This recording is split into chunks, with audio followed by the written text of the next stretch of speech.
All right, welcome everybody into a Friday episode of the Inside the Command Center, where we're trying to get you a little closer to the action. Today, we'll be able to do that in two different ways because we'll cover a little bit of the basketball team. David Aldridge from the Athletic is here. David, how are you? Doug, I'm good, man. Happy holidays to you. Absolutely. Happy Thanksgiving to you. Yes, sir. Everything's good. Uh, because of the holidays, I got a couple quick questions we'll ask you about the holidays. Get your thoughts Okay. here. White meat or dark meat?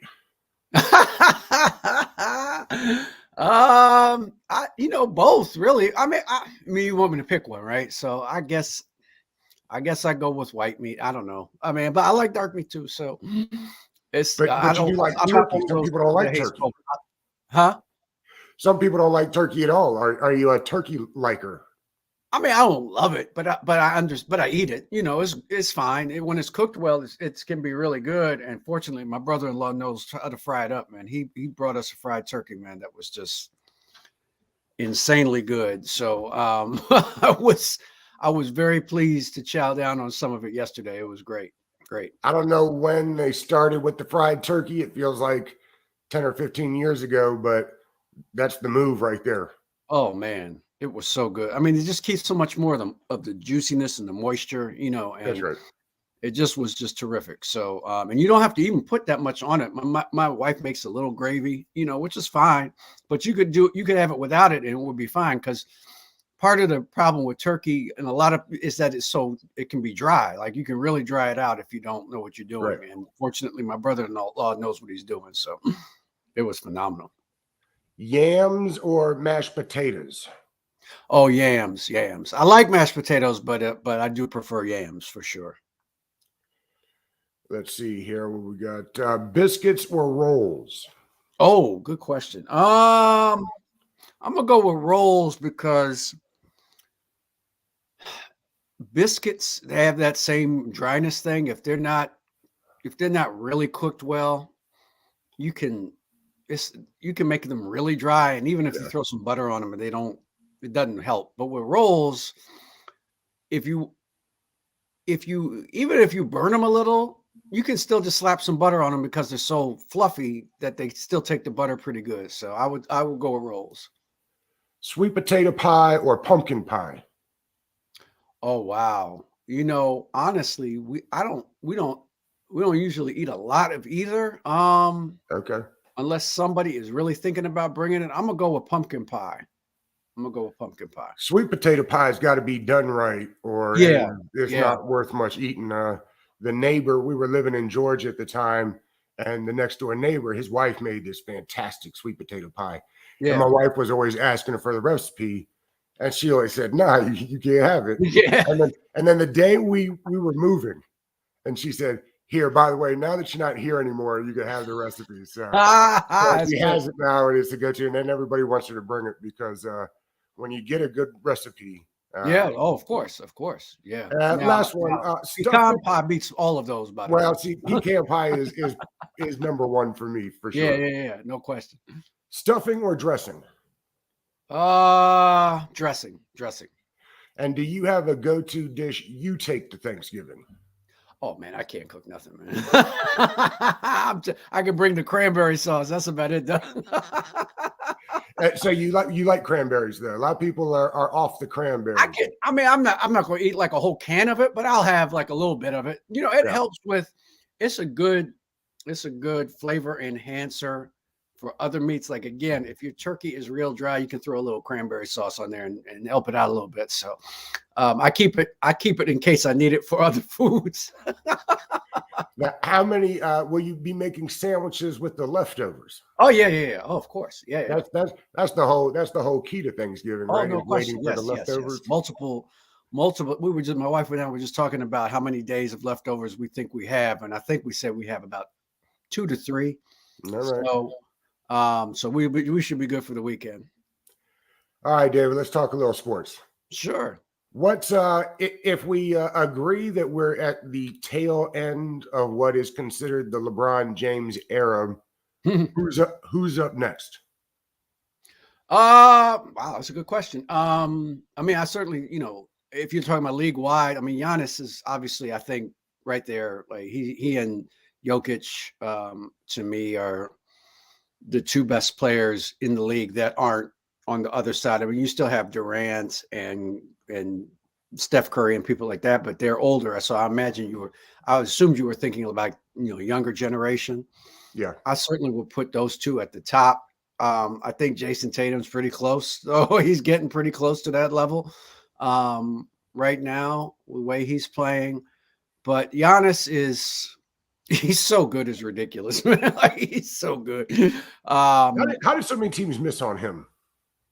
Well, in fairness, now I remember when he got drafted, he was not even, Greece is not considered a hotbed of like if you talked about the foreign countries or international countries that where a lot of really good NBA players come from, it was always Spain. Spain has a great league. ACB league is one of the best in the world. You thought about other countries in Europe. You didn't think about Greece much at all. Like there's been a couple guys here and there, but it wasn't like there was a ton of guys coming out of the Greek leagues, and he wasn't even in the top Greek league, Doug. He was in the second tier Greek league. Okay. You know what I mean? Right. And he was really skinny and really raw. He had a lot of he had talent. That's not the question. He certainly had talent, but I don't kill people for missing on him, because you had to, and that's why I give John Hammond credit for pulling the trigger, because he could have said, nah, we're picking 15th. I want to take a more sure guy. Let me take a 4-year guy out of college that might be able to crack my rotation. And he took a flyer on a guy. And there were other teams. Atlanta really was interested in Giannis too. So there were a couple of teams that were really in on him, but I don't kill people for missing on him, because there just wasn't a ton of tape on him. You had to really go search for him. You know what I mean?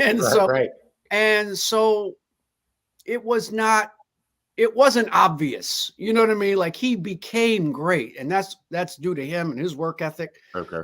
But I don't kill teams for missing on him. There were a couple of guys that I talked to before that draft that said they were really intrigued by him, but nobody said this guy's a superstar and he's going to be a superstar in 2 years. Nobody said that. Nobody in the league. Have you seen the Adam Sandler movie on Netflix about him recruiting basketball? Is it No. If you haven't seen it, then you can't. I need to see it. Yeah, no, I haven't seen it yet. Okay. But I hear it's actually pretty good. So yeah, it was a good movie. I was curious how close to reality it was, just as far as the recruiting from overseas and tracking. I mean, whatever, I'm sure it's very, very accurate, because the stories you hear about how that actually goes down, there's some crazy stuff that goes down overseas, man, because everybody's got their hand out. And so you got to take care of everybody, even to get the kid, even to get a chance to be around the kid, and which is what you have to do to get them to come over. So it's a lot of stuff going on in that part of the world in terms of international career. And that's better than it was before, because it's just much better scouted now, and teams have put a lot more resources into it than they used to. So there's very few surprises anymore. Like Victor Wembanyama is not a surprise, right? Like everybody's known about him since he was 15, right? So you don't get many surprises anymore coming out of international play. You think the hype on him is legit? He's the best thing we've seen since. I mean, I think the floor I heard was our guy in Washington, his floor being something like that. I would say Victor's the best, the biggest prospect, the best prospect coming out since LeBron. I mean, He is. I mean, he's 7'2". He's a great passer, not good, great passer. And he has become a great shooter. Like, I mean, he really has. Like, he makes threes with ease now. Will compete defensively, will block shots. Now the frame is, he's skinny. There's no doubt about that. But he's not emaciated. You know what I mean? Like, he should be able to, if he gets into a weight room over the course of the next 3 or 4 years, he's never going to be 260, 270, but he could probably get up to 230 and hold it pretty comfortably. And that's all he needs. Yeah, he's legit, Doug. Big time. And we're not talking about a team drafting him and waiting, right? He's ready to go. Oh, no. Right. No. You put him out there night one and you don't even think about it twice. There's no learning curve with him. I mean, you have to play guys that good who are that promising. You have to get them reps as soon as possible, NBA reps, because there'll be an NBA learning curve. Don't get me wrong, but he's too talented not to put him out there right away. I can't imagine any team that drafts him wouldn't start him right away.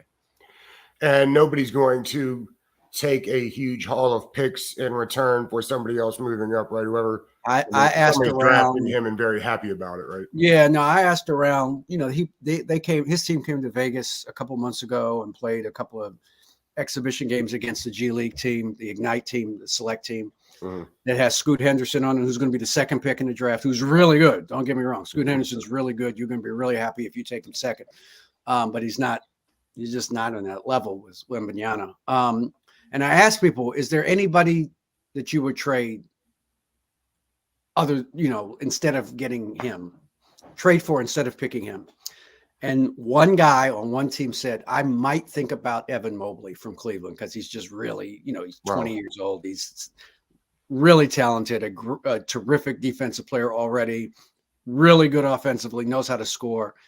But that was it. I just can't see it. Like, there's a guy who's a GM in the leagues put it to me this way. He said, look, if you have the first pick and you don't take this guy and he's anything close to what we all think he's going to be, right, you'll never work in this league again. Like, you're done. You'll never get a scouting job, much less a GM job again. So yeah, you just can't not take him. You have to take him. They did the reunion for the big three the other week. What was their ceiling? What could they have become if the gambling game hadn't gotten wrong and pistols were involved? I mean, if Gil doesn't get hurt first and stays healthy, and then the whole guns thing, which is insane and stupid, and it's totally his fault and nobody else's. Over a gambling game, right? Yeah, I mean, look, players gamble every day of the week. That's not the issue.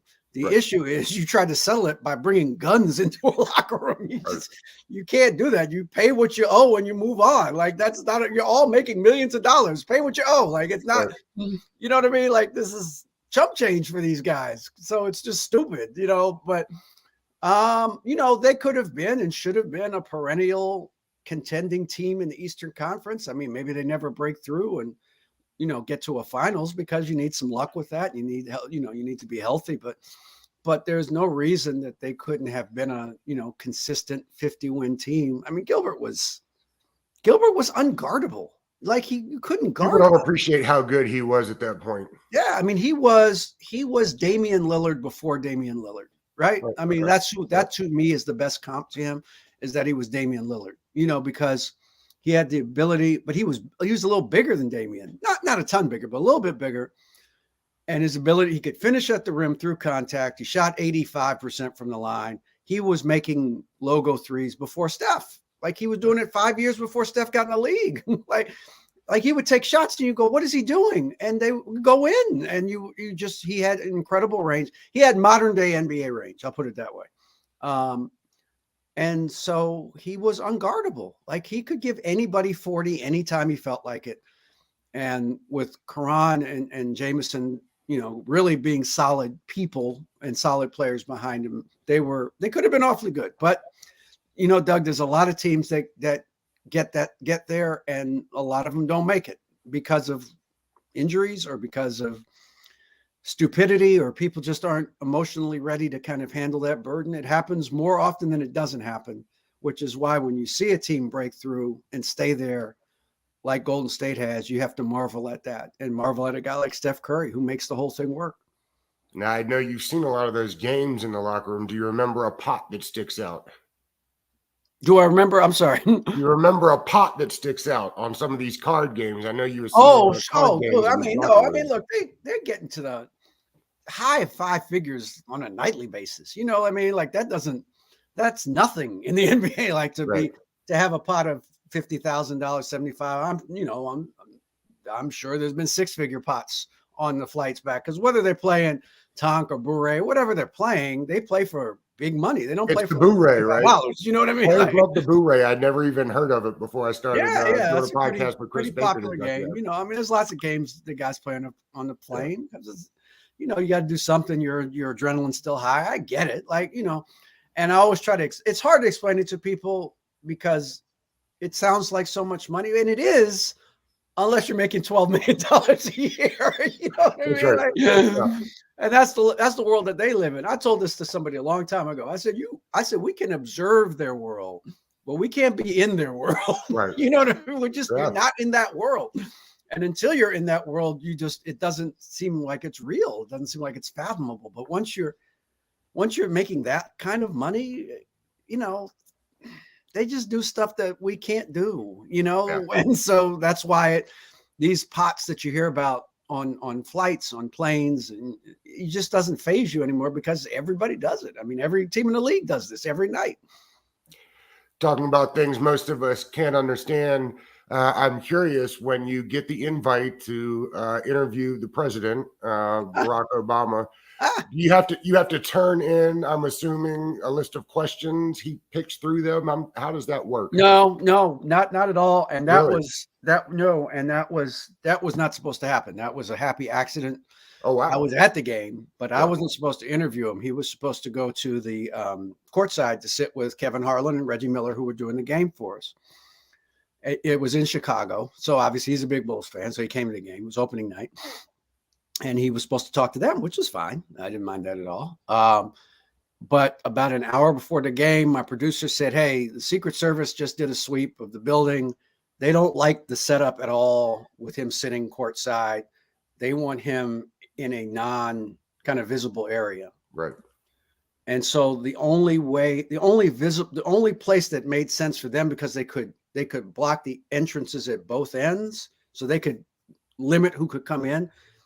You know how when you walk off the floor at an NBA game, they have these little, where the players go, it's a little connecting hallway between the court and the locker room. It's called a vomitorium. That's its fancy name. Okay. So they could control the vom, is what they said. They could keep people in and out of the vom. It's a hallway. And the only person, Reggie couldn't get to there because he's doing the game. And the only person that could get there was me, because I just have a microphone, and I just need one camera guy and a sound guy, and I'm good to go. And the building's wired so we can walk around anywhere. So they just said, well, you have to do it. And I said, you have to do it. Okay. I'll do it then. But I didn't talk to anybody from his staff at all. So what does that 5 minutes come up like? You've got to come up with like the best questions of your life in 10 minutes, right? Yeah, it was actually better for me because I knew he was a sports fan. I knew he was a big sports fan. So most of the time when you talk to politicians, Doug, you know, they don't know nothing about sports. They're not, that's not their world. They're just there to wave hands and do those things that they do at those sporting events. You know, like what's Ted Kennedy called him, Sammy Souser, I think, at one. So this is a ridiculous thing. Like, that's not their world. But I knew Obama liked sports because I had seen him do the picks and everything every year. And I had seen him talk about the Bulls a lot. So I knew. So I said, let me just talk to him like a normal person, like you would talk to somebody who's a Bulls fan. And it worked out much better for us that way, you know. So I just, instead of going with, you know, the majesty of your office, what do you think about, you know, none of that crap. I just talked to him like a basketball fan, and it worked out great because he knew what he was talking about. Is this current Wizards team the best team since that Gilbert Big Three? This Big Three now? Well, I can't say that because the Wall Beal teams in 2017 that got to the second round, you know, they won one playoff series with the Hammer. Got to Game 7. They were a game away from the Eastern Conference Finals. So not yet, but they're encouraging, Doug. And the thing that's encouraging is that they're top 10 in almost all the defensive metrics incredible, David. Incredible. We've been begging for it for years. For years, right? Like forever. Would this team ever start playing defense? And they are. They're actually they're like 6th in the league in what do you attribute that to?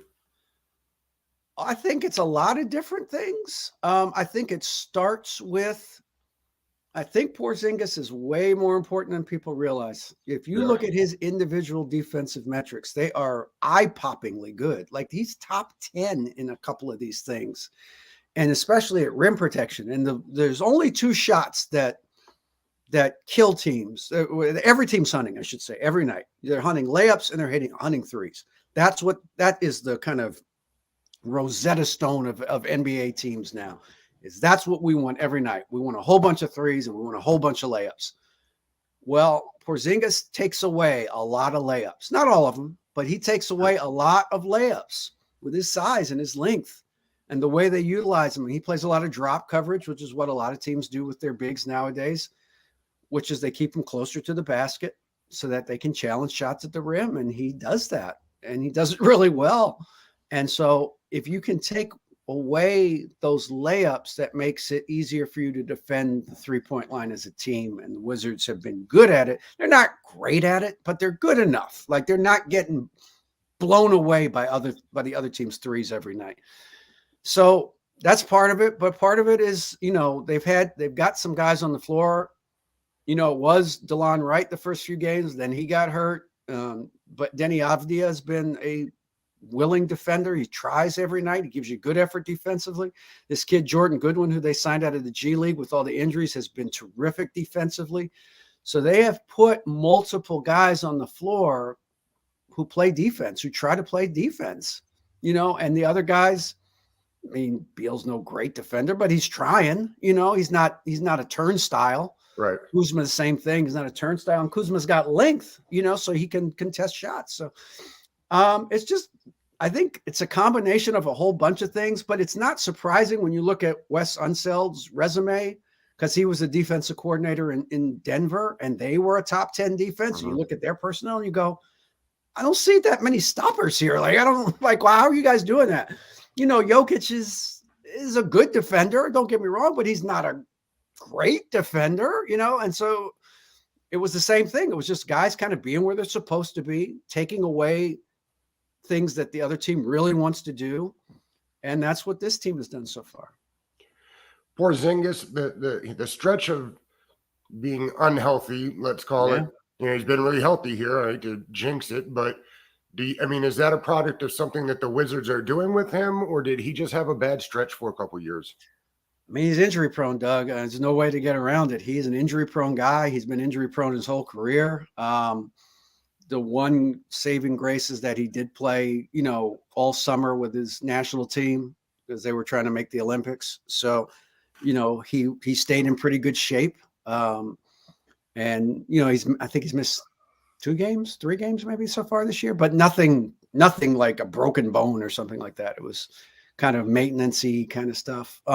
So, like you said, you don't want to jinx it, but, so far so good. I would not be surprised to see him get some nights off. Yeah. As the season goes on, just because you do want to guard against overuse, because he tends to be an overuse injury guy. So you want to make sure that you keep some of his reps down, but when he's been on the floor, he's been pretty impactful for them. How do you grade Tommy Sheppard? 3 seasons in now as the full-time man running the show? I mean, I think you have to give him a pretty good grade. I mean, if you look at the roster when he first took over, I mean, it was terrible. I mean, it was really bad. Some of that was by design, but some of it wasn't. But they didn't have very much. And he has gradually kind of built it up and gotten more value out of different types of trades. He's made some good trades. The Gaffer trade was a good trade, getting a plus defender again. Now he fouls too much, but you got to live with some deficiencies. But he, getting a little extra value here, a little extra value there. And, the Westbrook, if you take, the biggest thing is taking John Wall's contract when it was clear that they didn't want to keep him anymore. And through the process of using that contract to flip multiple trades for multiple players and picks. But at the end of the day, because of that trade, you wound up with Kyle Kuzma and Kristaps Porzingis, which is pretty good value, I would say.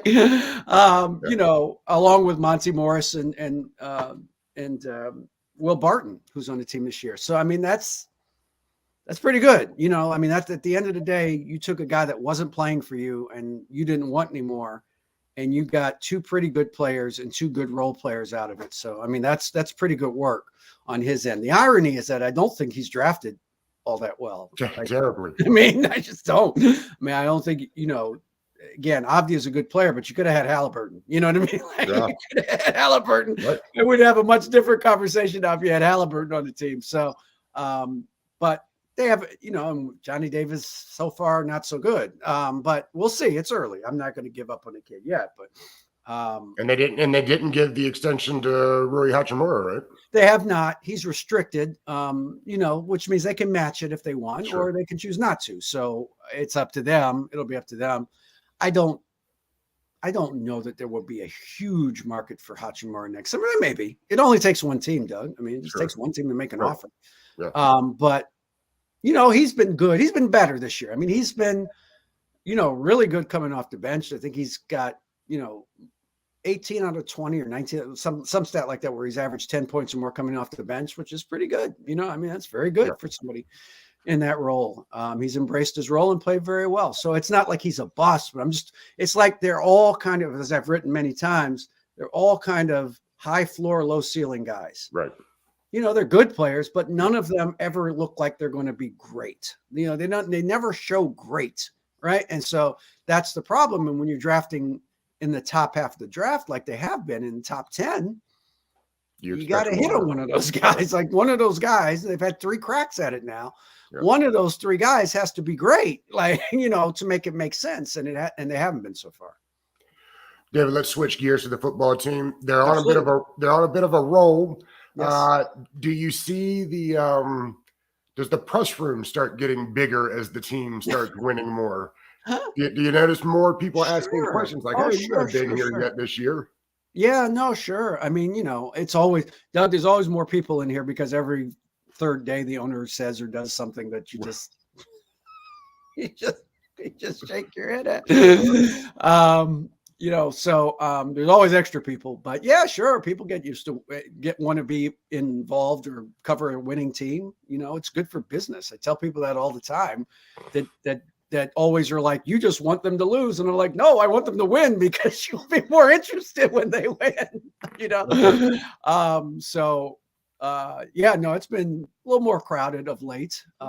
It'll be even more crowded. Like if they win Sunday and they're playing at the Giants essentially for, a playoff spot at that point of the season, I suspect it'll be very crowded next week. The schedule starts getting kind of nice, if you will. I mean, manageable. Yeah. Whether you believe in the Giants team that got pounded on a little bit yesterday, that's maybe they're a little bit better than what their records say, but the Falcons winnable, both the Giants games winnable. Sure. I mean, such a late bye week, right? You're going to play the Giants, get a bye week, and then play the Giants again. So I mean, right. Yeah, 3 weeks from now, you could be sitting at 8 or 9 wins and be in the driver's seat. You certainly, yes. To answer your yes, that is exactly right. It's in their hands now, Doug. I mean, they have fought their way back into having it in their hands, which is all you could ask for. What were they, 1-4? And going south real fast. Yeah.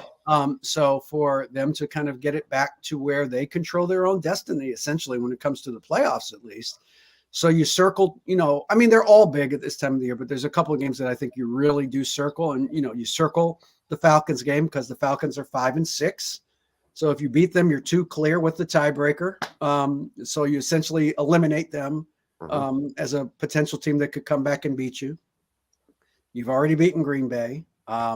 Detroit losing yesterday was big, so that eliminates strong word, but puts them further back. So all the teams that are chasing, that you're in the mix with, you're looking better and better. But there's 2 games. To me, the game next week in New York is huge. Because if you do win that, to your point, then you get a week off. Then you get them again at home. You would think that they would have a better chance to beat them at home than on the road. And then the game at San Francisco. I mean, that is, to me, that's the biggest game remaining on their schedule. We saw San Francisco demolish the Cardinals on Monday night last week. Like, they're really playing good right now. It's going to be a tall order. But if you somehow win that game and you have the tiebreaker against them again, you are really in good shape with all of the teams, most of the teams that you will be vying with for one of those last wild card spots. So that's why those 2 games are huge for Washington. The team itself feels easy to root for. The front office does not, but it feels like the collection of guys that they put together, and maybe even front office is a bit harsh. I mean, more the owner. Yeah, it's all But the about collection of yeah. players they put together are kind of likable. Do you see it that way? Yeah, I think so. I mean, yeah, I mean, they're a good group of guys. I mean, who couldn't root for Terry McLaurin? I mean, like Sure. he's straight out of Central Casting, right? I mean, like he's a great player, great kid. You know, is available all the time to talk. You know, very personable, very honest. Who can't? You know, who doesn't root for Taylor Heineke? I mean, you know, like it's legitimate Cinderella story of a guy that came from nothing and nowhere to be a not great, don't get me wrong, but a starting NFL quarterback. He's credible. Look, And he's his won more record games than is he's lost. not Can't say bad. that So about many. he's been the most successful quarterback here in about 12 years, right? That's right. So yeah, and then Jonathan Allen is kind of a no nonsense guy, but none of these guys cause you any problems off the field. They're not bad people. So yeah, I mean, I think it's a pretty likable group of guys in the locker room. They seem pretty personable and they play hard, and they certainly have played better of late. They found something that works for them, which is defense and running the football, which is fine. I don't think anybody's complaining about it, and not turning the ball over. So that formula has worked in the NFL for the last 100 years. Like, why wouldn't it work for them? So and they found, I think, addition through subtraction, frankly, getting rid of William Jackson, who just wasn't fitting, and putting a guy in St. Jude who maybe isn't as talented as William Jackson, but he's a better fit. He's where he's supposed to be all the time, and has enough ability to make enough plays to earn his keep out there. And then, the defensive line's been spectacular. They've been outstanding this year. Allen and Payne and getting healthy at the right time. Yeah, and Sweat's been terrific. The other guys on the line have all, Smith Williams and Tuhill and Effie Obata, all those guys have been really solid when they've been out there and made plays, especially to me in the run game, Doug. I mean, they are not getting gashed on the outside stuff like they were before, where guys were not where they were supposed to be, and they were not setting the edge, and people were just taking stuff outside. That doesn't happen anymore. And, they've always been stout up the middle with Allen and Payne. And let's give Jamin Davis some credit. Like, he's a lot of credit. Yes, he's gotten better. You have to give him credit for getting better. He's gotten better. He's where he's supposed to be. He's not out of position. He's seeing it now and anticipating it. And when a guy with his athletic ability anticipates correctly, he causes tackles for loss. He causes disruption on the other team offensively. And so that's, you're seeing it kind of come together for him. So credit to him. You talk about Jamin Davis, just to sum that thing up. He went from, being a bust last year. He's wearing the green dot, David. Yeah. He's got the green dot on. No question. Calling the defense out. So, you got to be really happy for a guy like that. David, I've been trying to figure out for like 2 years now whether it's to give credit or be upset. The Ron Rivera teams start out slow. That's what they do. I'm not sure that I have a finger on why it is. I don't know if they're too stringent with the way they want things done. They're not willing to flex to what guys do best. And it just takes time for those guys to do it. I guess I respect that. If you think the system works and it just takes longer for these guys to do it, it'd be nice if there was some middle ground, right? So we could slowly bring these guys along. So I guess what I'm curious about is, does he get more credit for, hey, they start winning right around week 7, though, 8 every year. Right. Or does he get more blame for starting slow every year, including the years in Carolina? Yeah. Yeah. Well, look, I think, again, the record is the record, and his record is, his record has not, outside of the 15-1 year with the MVP of the league, and they go to the Super Bowl. It's not a great record. Let's just be honest. But what I give him credit for is that he is a consistent person, Doug. He says the same things after losses that he does after wins. He does not get too high or too low. And I think that translates, especially when you're struggling. you don't want the coach bouncing off the walls and throwing people under the bus, because that's when you lose a locker room. Mm-hmm. And he doesn't do that. Like, he doesn't, he keeps it pretty mellow and consistent. Now, to your point, and it's a valid criticism, you can't just give away the first quarter of the season every year, which is what they do every year. They just give away the first quarter of the season. They just start out 1-3 every year, and you have to kind of fight like hell to get back in the race. Now, they've done it to his credit. He doesn't lose the team, and they stick with it, and they figure it out, and they do make adjustments and coach up their players and figure out what works and what doesn't. And they get themselves back in the race, but you can't just be on that 7-8, 8-9, 9-10. You can't be on that knife's edge every year. Because mediocrity is the worst place to be. Yeah, and the way you get off of that is by starting the season 3-1 for every once in a while, And so why can't they be 11-5 or 12-5 every year? You know what I mean? So that's where the problem is. But in fairness to Rivera, I think part of the struggle is just the consistent uncertainty at quarterback, always having a new quarterback in the system. 3 years, 3 different starting quarterbacks. None of the guys that started the season finished the season. Well, I guess Alex Smith technically finished the season, but obviously was diminished and couldn't really play, couldn't really do much of anything physically.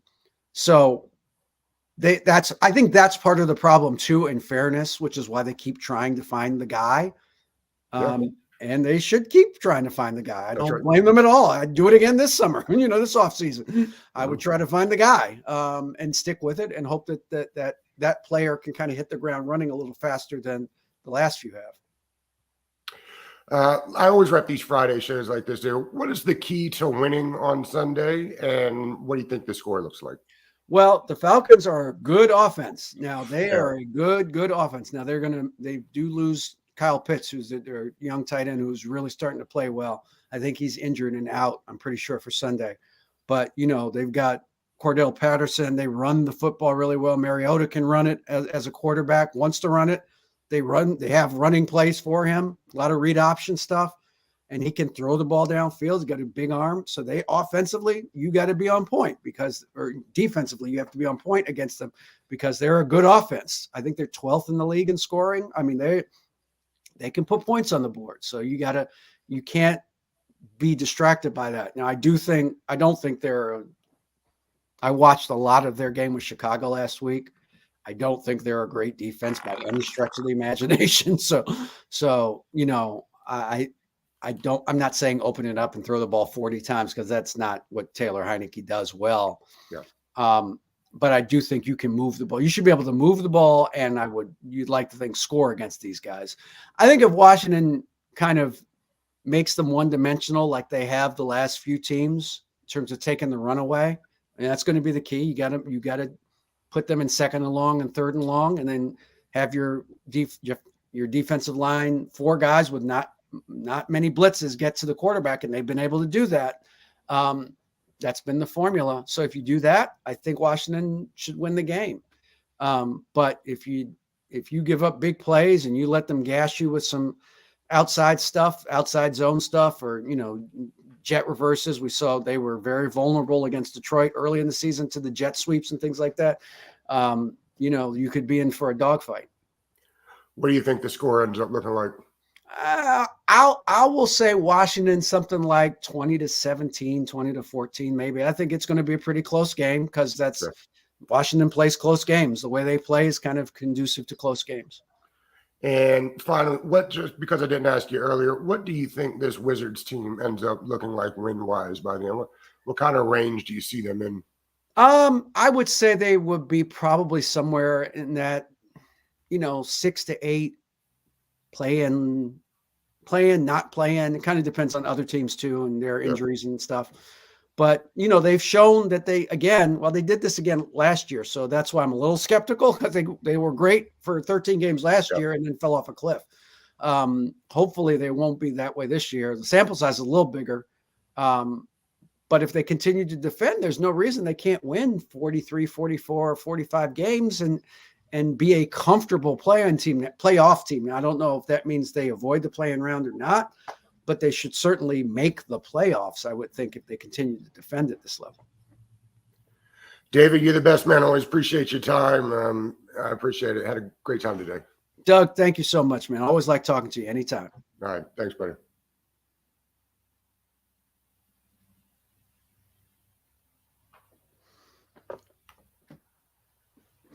My guy.